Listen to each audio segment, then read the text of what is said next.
Hello, welcome to our Friday Night Drum. I'm Julia Baird. Coming up, just hours after declaring Australians under 50 should avoid the AstraZeneca vaccine, the government secures another 20 million Pfizer doses. Violent and degrading. UK private schools blame pornography after thousands of students disclose their stories of sexual assault. And losing my religion. More and more Australians are leaving behind traditional faiths, but the road to atheism can be a bumpy one. And joining me on our panel tonight, TV personality and host of It's a Lot podcast, Abbie Chatfield makes her debut. Good to see you. Good to see you as well. Thanks for having me. General practitioner and City of Sydney councillor, the hard-working Dr. Kerryn Phelps is back. Hi, Julia. Welcome back. In Canberra, senior project manager and policy advisor at the Coalition of Peaks, Aurora Milroy. G'day, Aurora. Hello. And in Melbourne, Vice-Chancellor of the University of Divinity, Peter Sherlock. Peter, welcome to the program. Thanks very much. If you want to join in on Twitter, you just have to use the hashtag The Drum, and we are also on Facebook right now. Now, for more than a month, the government has been on the back foot defending its vaccine strategy, failing to meet targets and accused of lacking transparency. But last night, the rollout tipped over into complete disarray, with new advice that anyone under 50 is advised not to get the AstraZeneca vaccine due to a risk of developing blood clots. So there was no instruction not to take that vaccine. There is an acknowledgement of the risk that is there. But as is the case always with these matters, these are decisions for Australians.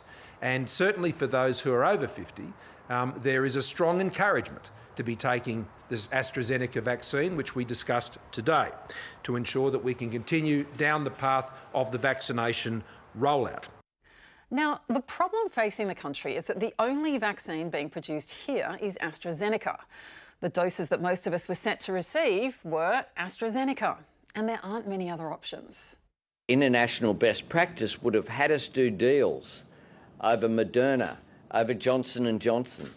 In the UK, with the changes that have been made to AstraZeneca, they can just be replaced, and more use of Moderna, for example, in the UK can fill that void. Here in Australia, we're not in that position, which is why there is such uncertainty. This government has failed. This government couldn't run a choco vine up a back fence.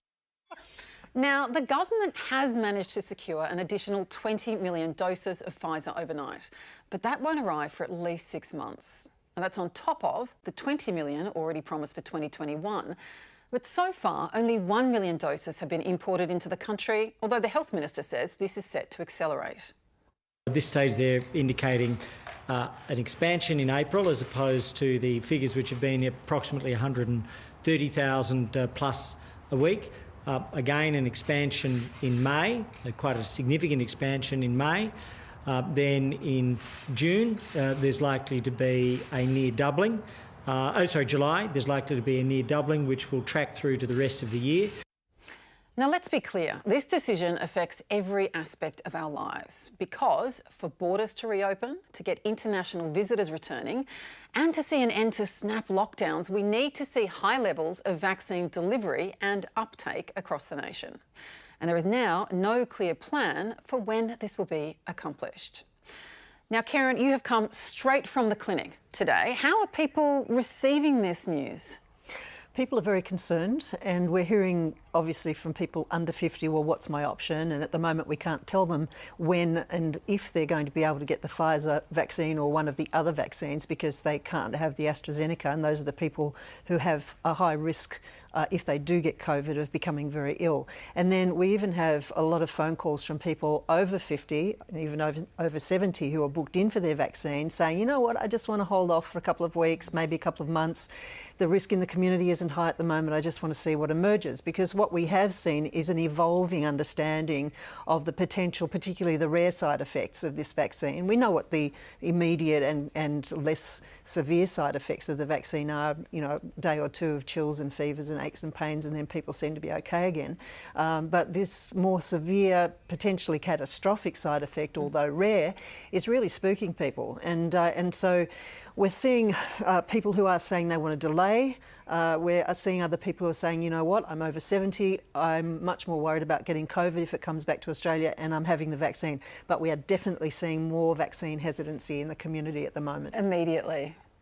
And what of the Prime Minister saying, look, it's not a ban, it's just, you know, you should talk to your GP about it. Although really it's based on medical advice from medical professionals. What is people supposed to do with that information? Well, a lot of the load does fall on GPs, and GPs have really had an incredibly disruptive time lately because we've had to turn our booking systems upside down. We've had to create new booking platforms. We've had to put on extra staff. We've had to create new protocols. We've had to turn our waiting rooms into different types of protocols for getting people through, waiting for them to make sure they don't have a reaction for 15 minutes before they can go, and then trying to do that as safely and efficiently as we possibly can. And of course, general practice has been really poorly remunerated for this, I have to say, and most GPs I talk to are simply doing it for a community service because we feel it's important to public health. But this news now, it is going to again be something where we have to incorporate that into our informed consent, where we're going to have more detailed conversations with patients, and we're very happy to do that. But we also are relying on timely and accurate transparent information coming through from ATAGI and from the government. And we also need answers about when the Pfizer vaccine or the Novavax or Moderna or some other vaccine option is going to come through so that we have some choice. But do you think they have those answers, is the question? Well, clearly it doesn't appear to be so. It seems that all the eggs were put in the AstraZeneca basket at the beginning. Look, for more on this, we're joined in Jindabyne in New South Wales by Jane Holton, a commissioner with the National COVID-19 Commission and chairwoman of the Coalition for Epidemic Preparedness. Welcome back to the drum. Evening. Now, twice in 1 week. When we spoke on Monday, you suggested that we might have missed an opportunity by not doing more deals. Is that not now absolutely apparent that is the case? Well, I think certainly the opportunity to secure a variety of vaccines, or probably more of the vaccines, was something that we did talk about earlier this week. I'm delighted that they've now secured another 20 million doses of the Pfizer vaccine, because it does give us that buffer. And for precisely these kind of circumstances, this is evolving as we watch it. And now at least we know that by the end of the year, we should get some extra vaccine. That's really good news. Right, but we only have 1 million so far, and we're being assured that this can accelerate. But if we've got 1 and we need an additional 39, how comforted can we be by that? Well, I think there's a couple of things here. I mean, firstly, and Kerryn's, I think, just rightly gone through some of the issues that general practice are going to face. But we do know, and even in Britain, where they've been looking at this, they've only said that this vaccine shouldn't be used for the under 30s. So we're saying not for the under 50s, or not recommended without a very thoughtful, informed consent. So we should get on and vaccinate all those people over the age of 50. We also should look at what's going on in the US. And the reason I have some confidence that we will get those deliveries is the US is roaring through its vaccinations at an absolutely amazing rate. That means they're going to go from a situation of, historical undersupply a couple of months ago to oversupply actually quite quickly. So yes, we will wait a little bit for these extra doses to be delivered. And I think you've just had the Health Minister giving us at least a clue as to what's going to be coming. So I think we'll be able to see a significant increase in those vaccines over the forthcoming months. Now, it means we're going to rush towards the end of the year. I think the good thing about getting the over 50s done in really short and efficient order would mean then general practice and others are freed up to do those people under the age of 50 who haven't already been vaccinated. I just want to talk about the 50s and the age division in just a moment. But surely, when you look back at the early planning stages, you appointed to the COVID Planning Commission a year ago, to the Executive Board. Do you not think that more discussion should have been had about placing all the eggs in one basket and doing more deals and diversifying? Well, Well, actually, if you look at what they did, and can I just remind everybody, Julia, that when we were discussing this early last year, we didn't know if we'd have any vaccines that would succeed. Not one. We'd never had a vaccine against a coronavirus for human beings. So what we've actually done is quite remarkable scientifically. And the government actually placed bets not just on AZ, they placed bets on 5 different vaccines. They placed bets on different kinds of vaccines. So the mRNA, the AZ, etc. etc. One of those vaccines fell by the wayside, and that's the University of Queensland vaccine. We all know the reasons for that. And so those other vaccines, Novavax is the one I think we're now also talking about, that should hopefully become available mid this year. So yes, AZ is early. And it's worth remembering that it and Pfizer are the most significantly used vaccines right around the world right now. But we should be able to get access to other vaccines later this year. But you're right. I mean, 5 vaccines, could we have gone to 6 or 7? Well, maybe. But let's also ask ourselves, was 5 a fair number? It probably was, yes. Now, one of the bits of evidence we're talking about now, cited by authorities in their decision to advise against AstraZeneca for under 50s was this. Take a look at this. This is research from the UK that measures the potential benefit of getting the vaccine against the harm that may be caused by blood clots. Now, you'll notice it's only in the under 30s that the potential harm outweigh the benefits. And that's because they're an age group less vulnerable to COVID, but anecdotally are more likely to develop blood clots from the AstraZeneca vaccine. Now, the risk of exposure to the virus is hugely lower in Australia than the UK. But given this is evidence cited by ATAGI, do we need to ask whether authorities have been overcautious in extending their advice to anyone under 50, Kerryn? I think we have to be cautious. I talked before about the concern that people have, and certainly if anybody has had a thrombosis in the past, even if it's not the same type of thrombosis as being reported at the moment, with which is quite a rare type of thrombotic condition, people are hyper aware and hyper vigilant about, if they've ever had a thrombosis, about anything that might give them another one. And so I think that also the fact that we have a much lower risk of having COVID infection in Australia at this present time, I think the abundance of caution is something that is worth doing. And look, ATAGI spent some time going through all of the evidence, and I think that we have to trust the evidence that they've come up with and the recommendation that they've provided us with. Peter, so many things hinge on this. I mean, when it comes to, as we were talking about earlier, when it comes to opening up the economy and returning students to universities, how is your university planning or doing their thinking around this? Yeah, look, the biggest issue facing the university sector at the moment is the return of international students, and part of the conversation is, number one has to be the public health safety for all Australians and everybody in this land. But two, I think, is starting to emerge what are the economic harm that is going to be caused to people, which could have health implications. So, I mean, speaking as a layperson on the medical side of things, it strikes me the vaccine issue has got to be the number one issue for Australia right now. So, anything that can be done to build public confidence and to make sure we know what the timetable is vital. And I just want to echo that earlier comment that's so important. It's almost miraculous that we've managed to produce worldwide so many vaccines. But I also think we can't rely on it. It's not a magic bullet. There's a long road out of a global pandemic.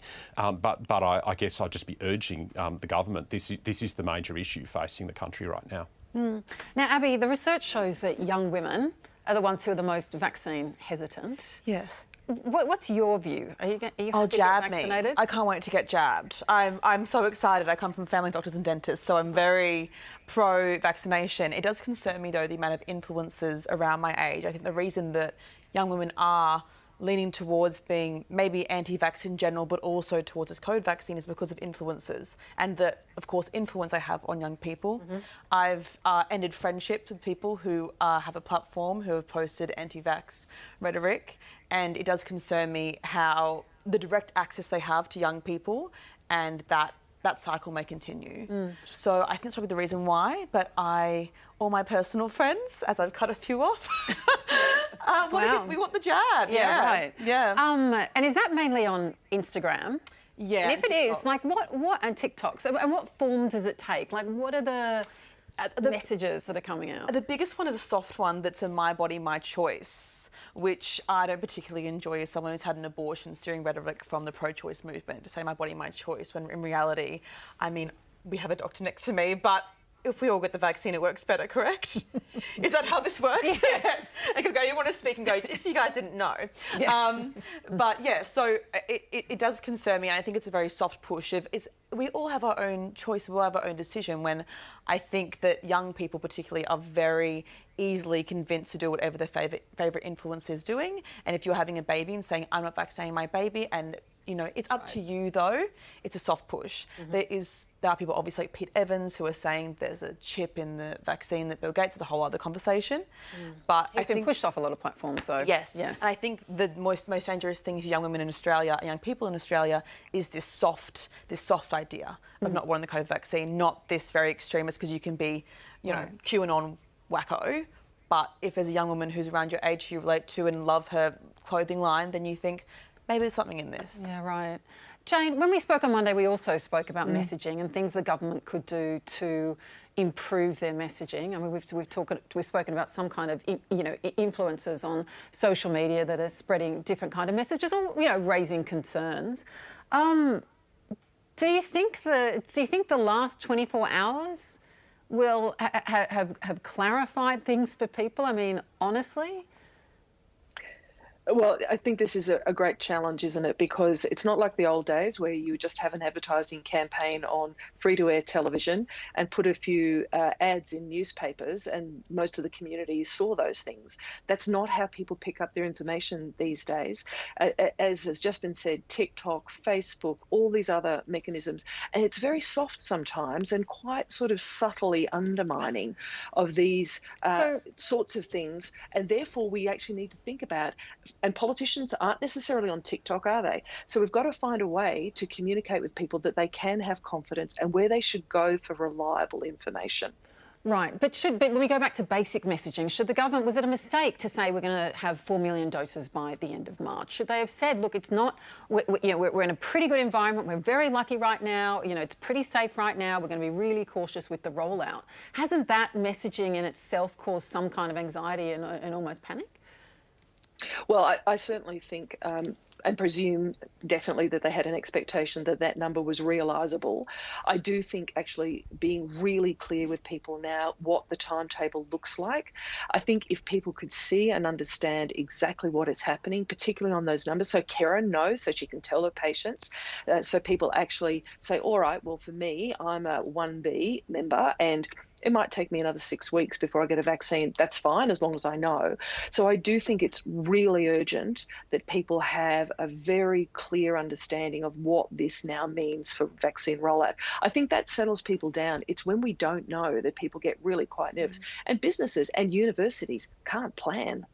Aurora, what's your view of this? I know you've kept a really close eye on misinformation and hesitancy when it comes to different communities. What kind of impact do you think it will have? I think it's an interesting question, and just getting back to sort of the last point around hesitancy. Oh, sorry. Yeah. I think we want certainty in an environment that is inherently uncertain. I think that's a real challenge.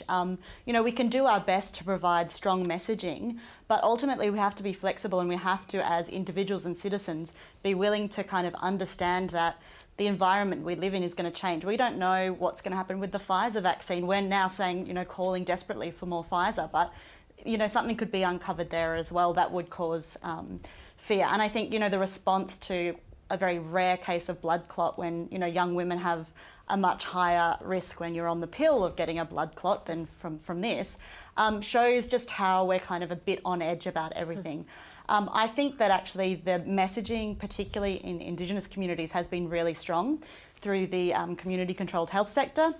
And we see that, Indigenous communities are some of the most vaccinated and will take up this messaging. So I think I have hope that that will continue and, we see a safe outcome. But when we think about the context that we're living in, we're saying a cautious rollout is good. And I think, we are in a pretty safe environment and it's good to be cautious around the rollout, which the government is obviously being. But, it is dependent then on, well, if we're too cautious, what happens if we do have an outbreak? And if it does get into a community, that becomes a huge threat, and we're very susceptible.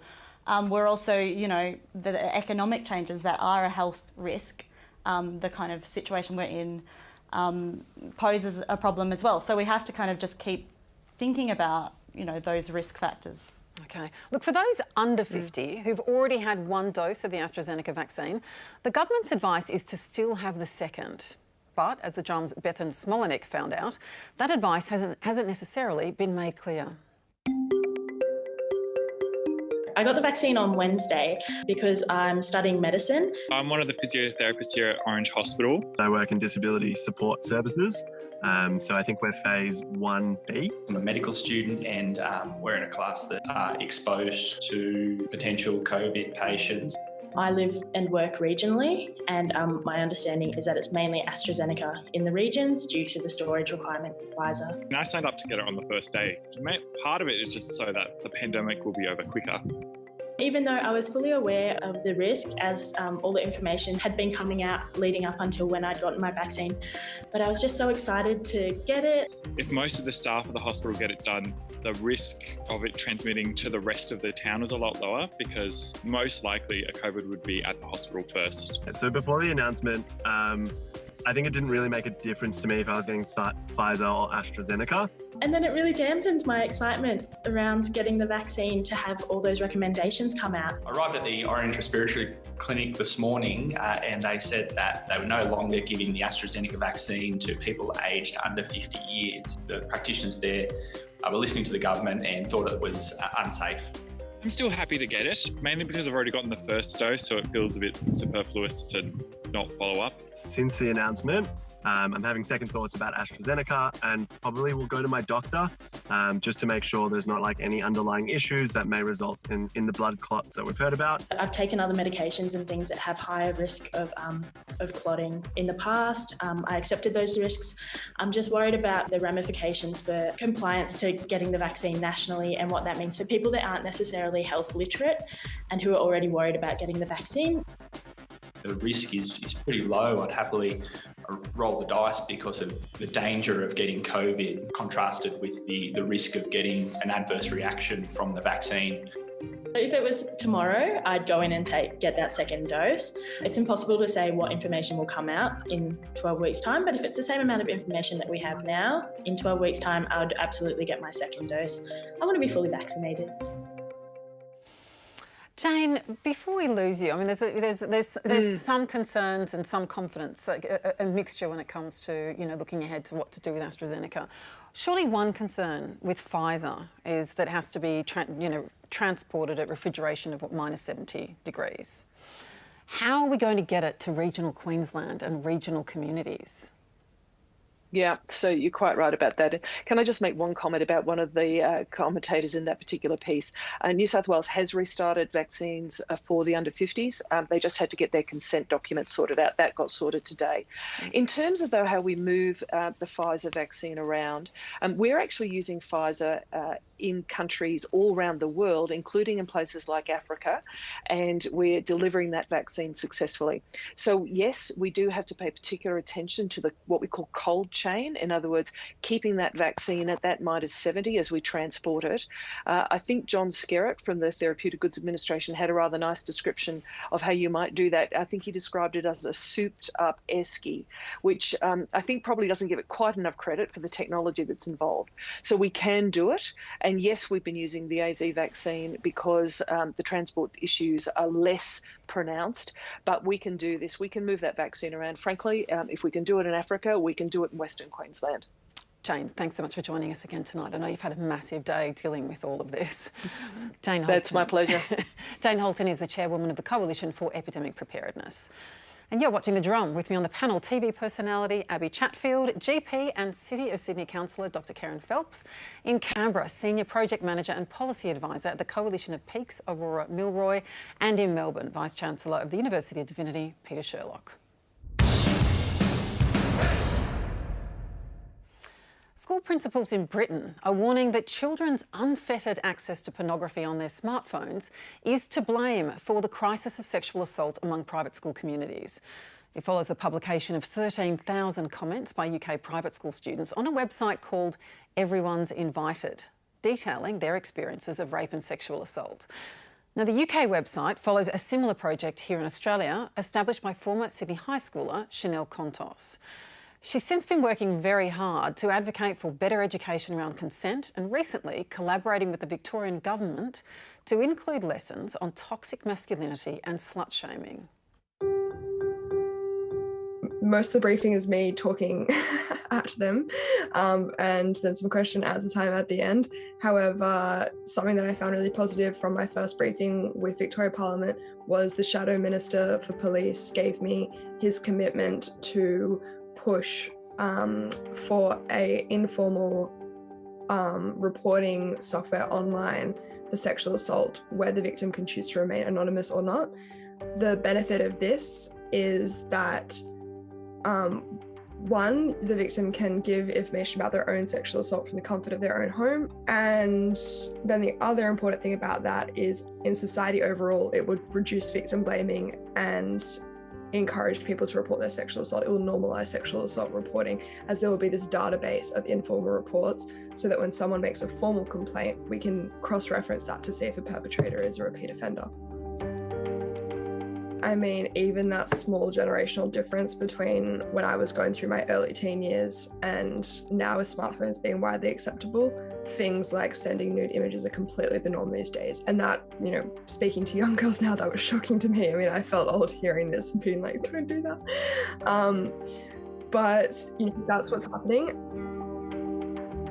The new thing is porn literacy. We need to sit our children down and tell them that porn is not real. We need to tell them that they need to manage their expectations. We need to tell them that these are paid actors, that this is not what your first sexual experience should be like. We need to have these conversations that for some reason our society deems hard and awkward, but without them, you know, children don't know. And I don't know how to stop a 13-year-old boy from watching porn, but I do know that we can make it not their only form of education.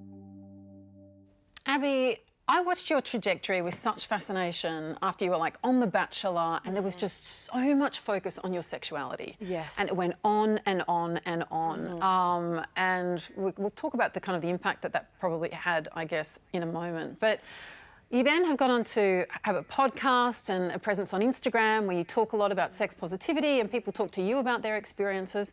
So I'm interested in your reflections on this. Like, do you think porn is an issue when it comes to questions of consent and rape and sexual assault? So initially when we were thinking about these topics, my initial thought was not that it was a no, but I thought, what can we do about it? And is it Chanel? It's Chanel. Yeah. Chanel. I was going to say Chantel. Yeah. Chanel's description of sitting kids down, making them understand that porn is paid actors. It is not real life, and it shouldn't be assumed that everyone consents to those acts that they're watching when they watch porn is, I think, the absolute answer. Right. So I think that porn can increase the amount of unconsensual rough play, kink play that isn't spoken about. I don't think it is the absolute cause of the amount of sexual assaults being reported, because I think that perhaps they were always there, they just weren't spoken about. Because I've never been invited to speak up my sexual assault when I was a teenager. If I was, I'm sure 90% of my friends would have a story. Right. So I don't think that porn is the cause of that, but I do think it heightens it and it magnifies it. And I think that is an amazing idea to have information around consent, toxic masculinity, but also an explanation of porn in high schools when it comes to sex ed. Some kind of, there is talk of pornography curriculums where they talk about it. But just to go back to your earlier point about aggression, I mean, there are a bunch of meta-analyses, and there's one there's two that found men who use pornography more often are more likely to practice dominant, degrading practices, gagging, choking, and women who use it are more likely to practice or desire submission. So without wanting to regulate people's desires, can it be the question that this is a place where women's consent just really doesn't feature? Yes, so this is actually a very interesting thought. I've had this conversation only in the past 2 days about how feminism intersects with pornography and that traditional go-to kink of a man being dominant and a woman being submissive. And I think that really feeds into society's expectations that come from the patriarchy of women being submissive, and that's a huge turn on. And I've even read articles about porn creating a society in which non-consensual sex, rape is sex. That's an attraction. That is what men desire, is non-consensual. It's the whole thing of a boy will chase you if he likes you. That comes out from rape culture. I do think that for me, watching porn, I mean, the algorithm of porn will send you into deeper and deeper kinks and deeper violence. And I think that I probably do increase my, tendencies to whichever way I want to go as I watch more porn. I'm not sure if it's the entire cause, but I do think it really amplifies those things. Is the fact. Aurora, what do you think? I mean, do you think that, like some people say, we've by kind of focusing on porn, we let the institutions that don't hold perpetrators to account off the hook? What do you think? Yeah, I think, porn, I guess, also sits on a spectrum in terms of being some of it's more ethical and not. But I think it's, the unethical end of it is, a symptom of a society and a problem that we have with colonial structures and with patriarchal structures, which submit women and people of colour and difference as well, and they give dominance to certain groups. And we live in schools that often the leadership are male, even though many of the teachers are female, and the systems of leadership are replicated there, and we see that in the society that we live in. I think most women in particular, but other people as well, will have had experiences of harassment in a workplace, walking down the street. We've seen what's happened in Parliament, and I think we have a whole range of inputs into not just young people, because actually we see that this culture abounds at all levels and all ages, but there's a whole range of inputs where we learn about consent, we learn about relationships from the media, from the structures, the institutions. We know what we can get away with, what behaviours are enforced. We look at our parents and their relationships. So it's not just, I think to blame porn is kind of like, it's a very explicit, in-your-face kind of thing. It's easy to blame that. And actually, we are very hands-off as a society in having an open conversation about relationships and sex. I think because it's kind of icky and uncomfortable for people, which then makes it a hidden thing that becomes icky and uncomfortable for the next generation. Not on Abbie's podcast. No, my podcast. It's on. No, it's on. There's demonstrations. Kerryn, what do you think? As a GP, what's your take on this? Well, I think a lot of people are trying to come up with the answer, and I don't think it's a simple answer. I think this is a very complex area of social interaction, and perhaps so has it always been. And I think we are looking for a simple sort of cause and effect, and therefore solution. And I don't think we're going to come up with that. So I think, and another complexity too is generational change. And the generation, we're not talking about 20, 25 years here. We're talking about, as Chanel so rightly said in what she was saying, the generation might be 5 years or less. And so what 18-year-olds are experiencing now is not what an 18-year-old was experiencing 5 years ago.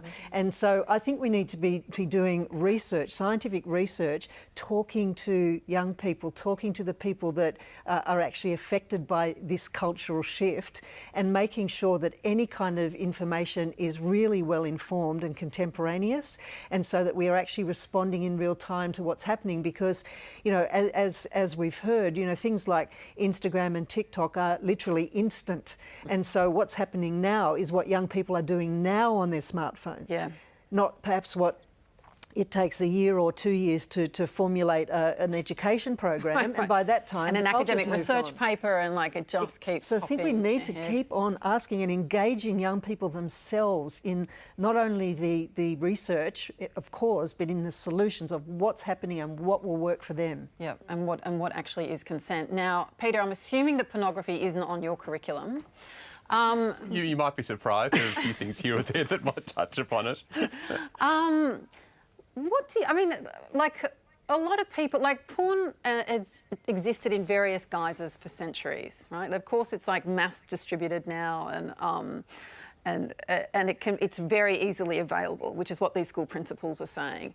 Do you think we're right to be pointing the finger at it as a contributing factor when it comes to erosion of respect or lack of understanding of consent?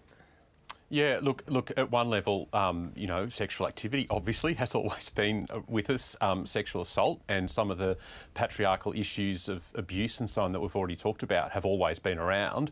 I guess the new thing is the technological availability of porn, and you know, I think it's unrealistic to try and prevent kids getting access to it. Anyone who's seen a toddler with a iPhone or something, you know, will know what I mean. So for me, a lot of work's been done in the university sector around consent training for students. So what does it mean to say yes? You know, not just yes because you feel peer pressure, but because you really want to do something with somebody else. The consent training is being really important, and a lot of that for me has focused around the concepts of respect and the concept of shame. And I think, as has been said, one of the big problems we have as a society is a lot of the rules around, you know, for good or for ill, around sexual conduct have changed out of sight in the last 50 years, but it's not altogether clear what the rules are that replace them. So to say to people, you know, only do it if it feels good, doesn't work if what feels good for you is being seen, you know, to join in what your peers want you to do or to succumb to peer pressure.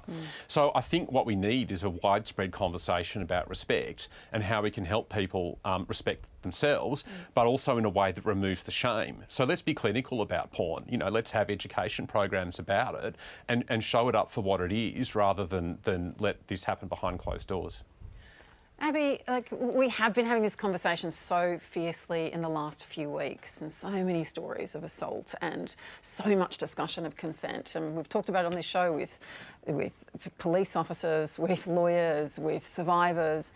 And a lot of people have said that they've, especially a lot of women I know, but I know some men too, have said that they've gone back and thought about their early sexual experiences and gone, hang on a minute. Yes. That wasn't right. Yes. Has that happened to your friends as well? Yeah, absolutely. So I have made a lot of friends in adulthood. I've been very lucky to make a lot of friends as an adult, and we've been having, you know, having a wine night, and they've told me a story from high school or from, you know, their late teens, and they've said, I've stopped them and said, do you feel is anything wrong with this picture here? And often they have this moment of realisation. They go, wow, that really wasn't consensual. That was sexual assault. Similarly, a few of my male friends recently have been doing their own feminist reawakening, which is exciting for me, but a bit late. We're 30. Still, but they have better than not having it. Absolutely. Yep. But they've had to really seek out those resources by themselves and be involved in book clubs. And they've said to me, you know, I've realised that some things that I've done when I was in my early 20s were consensual, not on the level of, because it wasn't, I guess, that violent rape. It was just coercing, or one of my friends said that he would sleep with women and he wouldn't ask for affirmative consent because he would be concerned that he would get rejected midway through. That's a red flag. That's a red flag, right? He was a teenager when he was saying this, but, well, you know, and this is him looking back and saying that wasn't okay. I think something that we could teach younger people, and maybe this could be through a social media campaign, because I actually don't see many full-blown social media campaigns that have a dedicated funding, is checking in with yourself and your partner along each step. And I've heard this very recently in the past week from a friend of mine, and he was saying that every date that he has, if he goes to kiss someone, he'll say, what do you want to do now? And they'll kiss. And then it's, what do you want to do now? Oh, I'd like to go home. And it's making sure that everything you are doing is the top priority for you, not just what you are okay with doing. It's what you would like to do. Right. And I think that was really revolutionary for me. I don't know. Massive conversation, right? Yeah. In terms of the shift. Meanwhile, there's another petition dealing with the issue of toxic relationships that's also gaining momentum. Viewers of the reality TV series, no, we haven't discussed this on The Drum before, but let's do it tonight. Married at First Sight are appealing for Channel 9 to apologise for airing certain scenes between couple Melissa and Bryce in the latest series. There was a rumour about Bryce that he has a girlfriend outside of the experiment, which was started by another one of the wives. You were apparently buying a gift and sending it back with a friend from Canberra. If I had a girlfriend on the outside, why would I tell anyone? Like, I believe Bryce straight away. He's been nothing but honest with me from the beginning. Is there any truth to this girlfriend rumour? No?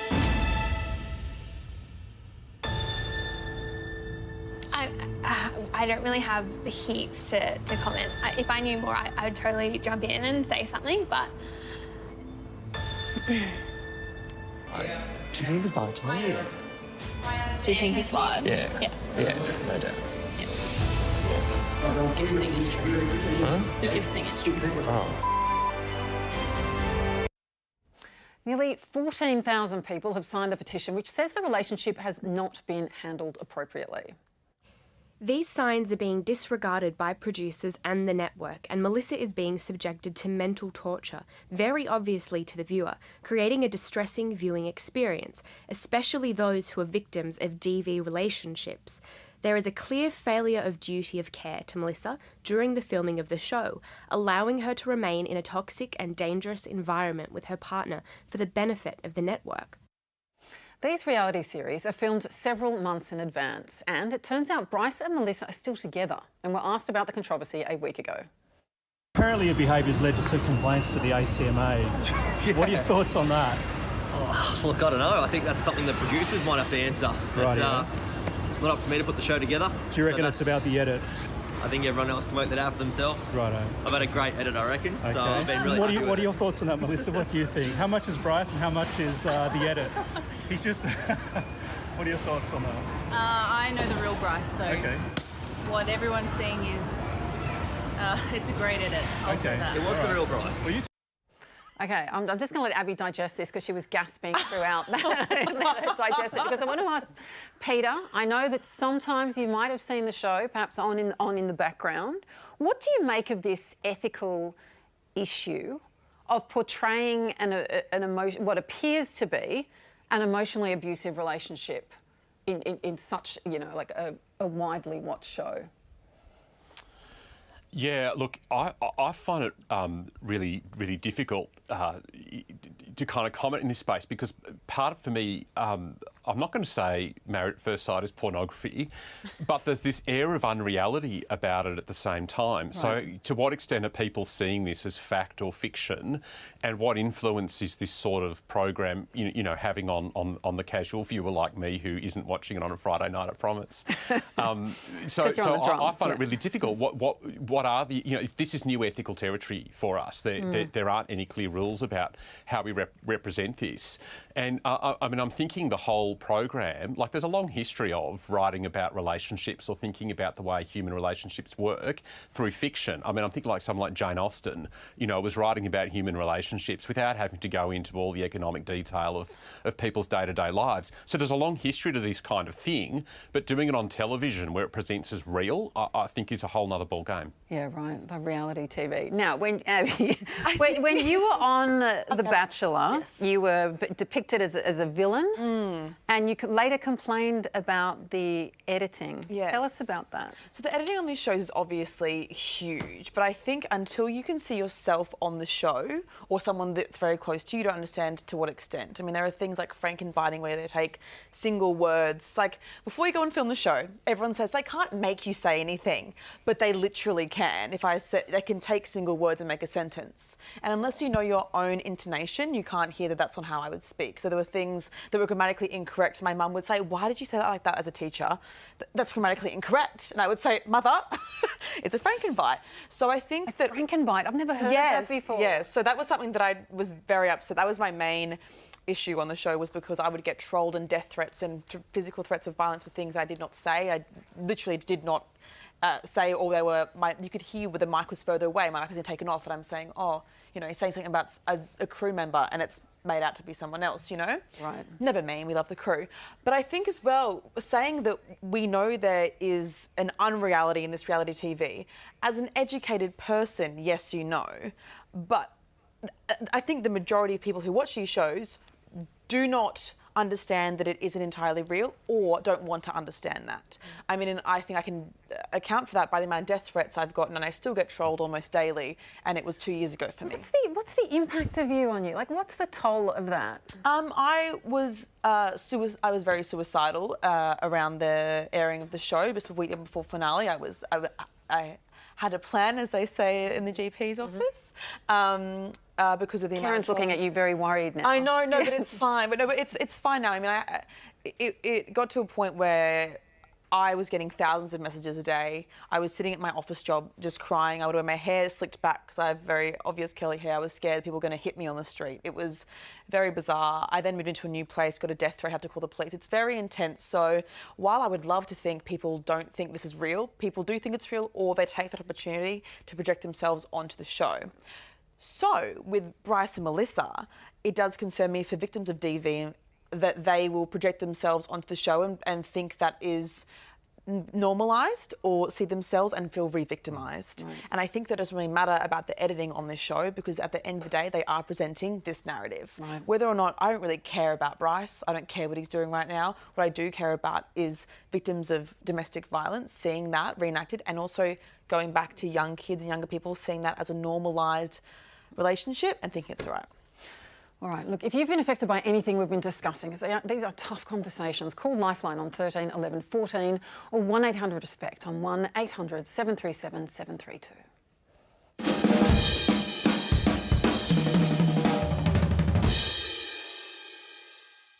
In recent years, more and more Australians have listed their religion as none. In 2006, just under 20% of Australians defined themselves as not religious. 10 years later, that number was 30%. Journalist and author Monica Dux is among them.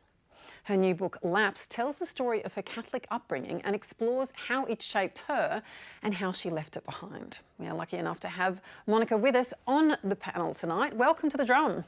Thank you. And congratulations on your book. Now, one of the central questions you are asking is, once a Catholic, always a Catholic. True? Yes. Look, I was fascinated by that question because I was brought up very Catholic. I went to Mass every week, I went to Catholic school, I was very devout, I wanted to be a nun. And I left it all behind, so I thought when I was a teenager, I don't believe in God anymore. I haven't believed in God since I was a teenager. And yet I still felt shadowed by my Catholicism for decades. And it wasn't just me. I know so many people who are the same. And I think Catholicism is a religion that very much does that. It persists and it leaves a mark on you. And so I wrote my book because I was very keen to find out, well, who are we? Because as you said in your introduction, non-belief is growing. And there are probably more lapsed Catholics in the world than actual Catholics. And I wanted to explore what that was, because I felt like I had this community of people who had grown up in a very religious world and left it behind, but we hadn't quite figured out what to do with it decades after. Right, but you were like, as a 10-year-old, you played the part of Jesus in a primary school play. On your cover, is this you in a confirmation dress on the cover? That's my first Holy Communion. Oh, your first Holy Communion. Okay, very angelic looking here. I was. And then to kind of reject it as a teenager and struggle with some of the political issues and problems that the church has had, you know, at an institutional, cultural level. You then have when you're in Rome, your daughter suddenly says to you that she's interested and she wants to be baptised, right? Yeah, and that was a real challenge for me, and that sort of triggered the book, because I'd always thought about the fact that I felt that this Catholic identity had stayed with me. But I was in Rome, family holiday, first time I'd been to Rome, and we're in this beautiful church, and I turn around and there's my daughter praying. And I had brought my kids up until that point in a very non-religious way. They weren't baptised. I don't think she'd even stepped into a church in Australia. And she was suddenly saying to me, I want to be Catholic. And at that age, children are always seeking meaning. And so in a way, it was natural for her to be looking to some higher purpose and trying to understand her existence. But the fact that she wanted to be Catholic was very challenging to me. And it set me back on this journey to say why I felt so much conflict about the church. And I think that is something that a lot of lapsed Catholics still feel. And not just because of the way we're brought up and leaving religion, but also very much today to do with abuse that the church has perpetrated. And so I tried to unpack what that was for me as a child, but also what do I do with it now? Because as I looked at my daughter, I didn't know what to say to her about the church. I want to bring Peter in here now, because I know that all of the issues that Monica's raising, you have grappled with as well. How do you deal with the question of sexual abuse in the church, or domestic violence that's perpetrated by clergy, or the treatment of women and LGBTQI community? Thanks, Julia. I mean, my first thing I wanted to say is, Monica, I'm halfway through your book and it's fabulous. And my confession is I always wanted to be Mary in the Nativity play when I was a kid and I never got the gig, so I'm really jealous you got to be Jesus. It's not over yet. It's not over yet. It's Peter. not over There's yet. still There's time. still time. I know. Christmas is coming. The thing I guess I was really struck by in Monica's question is one I often notice, and there's something particular I will say about Catholicism and Catholic identity that is really, really strong. But on reflecting on it, I'd want to separate out the issues of identity and culture from the issue of faith, because I don't think they're necessarily connected. So I'm a Reformation historian. A lot of writers in the Protestant Reformation from both Catholic and Protestant sides talked about the need, whatever happened, whatever your beliefs, to remove the abuses in the institution. And, you know, Monica's book, like so many others, documents clearly the horrendous abuse that's come from within the church. So, I'm a true believer, and I do tend to work from the principle of reform from within, precisely because of the faith principles that I hold. But I'm still fascinated by the sort of legacy questions that Monica's raising about how it sticks to you over time. Yeah, sorry, Monica. Oh, it's an interesting one, because when I wrote the book, I didn't want to tell people what to believe. And I think that's a really important thing. I don't believe that rejecting religion outright is in any way helpful, because we're all seeking meaning. And, you know, the fundamental question of our existence is, you know, why are we here? Who are we? I think it's very true, and I think Peter pointing that out, it's an institutional question. And what struck me was that there are so many lapsed Catholics, people who don't go to church, don't believe in God even, and who still have this identification with the church and still participate. And I found that quite troubling. And there are many Catholics, for instance, who will keep baptising ex-Catholics who will baptise their children and send them to Catholic school or tick even Catholic on the census. And that interplay between a relationship with the institution and their personal beliefs, and the inability to really sever that, is something that I was quite fascinated by, and I really wanted to figure out why we were doing that and why we felt compelled to do that. Is it because there's something also people find comforting? I mean, you've said yourself you still feel the impulse to pray. Oh, yeah, absolutely. And I think Catholicism is a very specific Christian denomination in the way that it really gets under your skin, I suppose. I mean, there's a lot of ritual in Catholicism. There's a lot of, I'll say magical thinking, that we see the divine all around us. When you're brought up Catholic, you understand the world is quite miraculous. You see saints and you know, you look to the heavens in a way that a lot of other Christian denominations don't do as much. You search your soul. And so I think that imprints very young, when you're very young, and it stays with you. But I also think that particularly for Catholicism today, and this is a question that all institutions are grappling with, but particularly for Catholicism, the institutional abuse that we've seen perpetrated against children has really created this urgency to understanding, well, you know, it's all very nice, but what am I going to do with that, because I'm still considering myself in some sense Catholic and I'm still participating.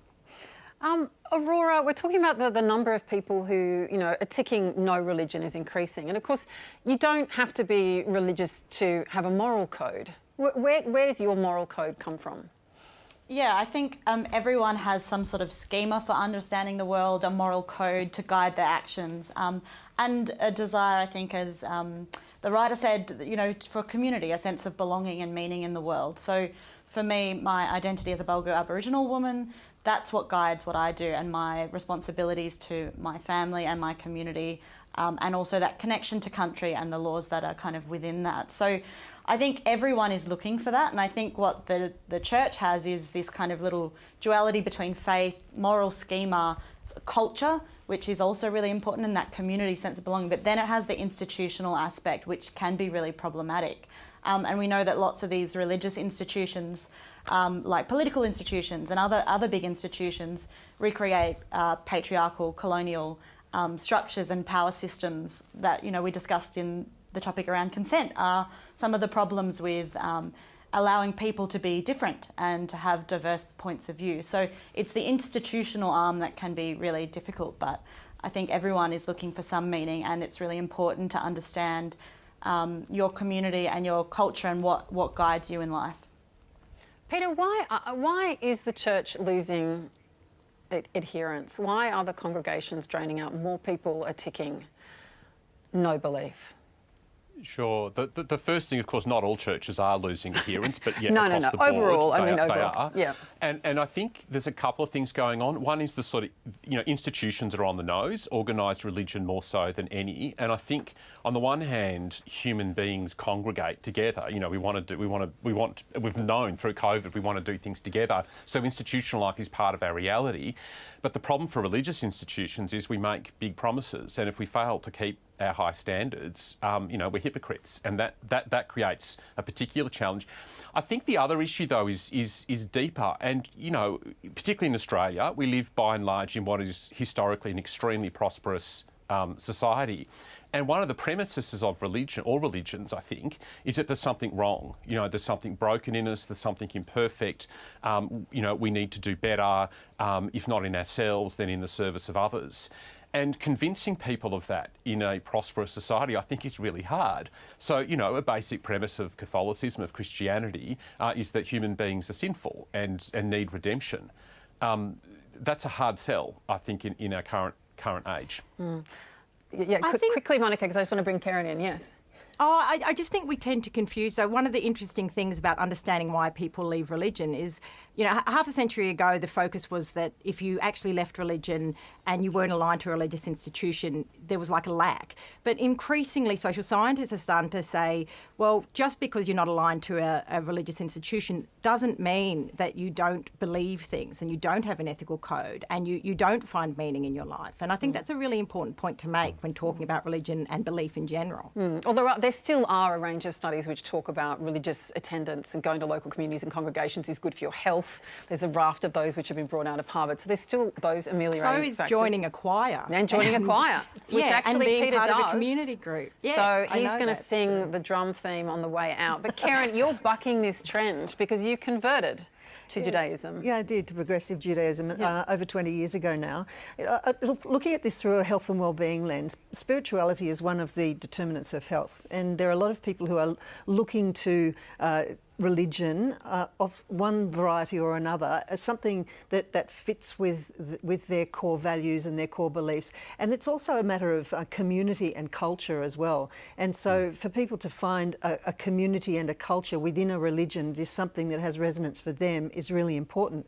But I think the other important point that was raised earlier is that a lot of people have been very disenchanted by religion through the institutional child abuse findings and through, I think also during the marriage equality debate, a lot of people found that religion was something that they were damaged by if they were LGBTQI, for example, or if they had family members who, because of religion, had discarded them as family members, for example, not accepted them. And so, it's complicated, but I think that there are a lot of people who do still need an organised institutional type of religion as a framework for their spirituality. And also from, a doctor's point of view, a lot of people do turn to religion at times of hardship, when they're facing grief, when they're facing loss, when they're facing a serious medical crisis or death. And so it still forms an important part of many of our lives. Monica, thank you so much for coming on tonight. I think that your metaphor of Catholicism being like sand in a swimsuit where people can't see it but it chafes you a little bit and it's always there is one that will not leave me. But thank you so much to our panel tonight. Abbie Chatfield, Dr. Kerryn Phelps, Aurora, Milroy, Peter Sherlock, and of course to our guest, Monica Dux. Hope you have a great weekend. We're going to be back with you again next week. Good night.